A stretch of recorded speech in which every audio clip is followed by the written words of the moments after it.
Cada 3 mesos l'empresa Happy Lúdic s'encarrega de revisar aquests espais.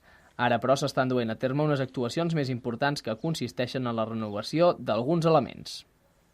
Normalment venen cada 3 mesos, fan petites millores, petits arranjaments, llavors sí que ha arribat un punt a partir de l'any passat que s'havien de fer actuacions una mica més grosses, com poden ser canvis de laterals, canvis de peces més grosses, i també hem fet un canvi d'un element sencer, d'un tobogan. Llavors, des d'aquest mes de gener hem començat a fer aquestes millores.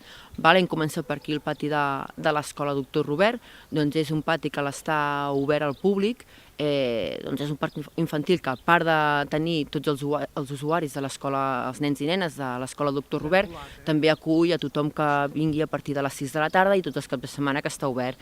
Per tant, és un parc infantil que tenim molta afluència i per tant hem començat per aquí.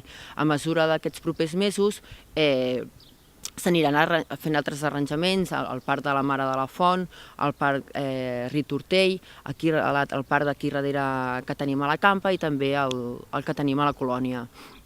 Amb això ens assegurem que tinguem uns parcs infantils, a part de posar-los una mica al dia, perquè sí que hi havia alguns elements que tenen molts anys, doncs que a nivell de seguretat els nostres parcs siguin totalment segurs i els nostres nens i nenes puguin jugar amb total seguretat en aquests parcs.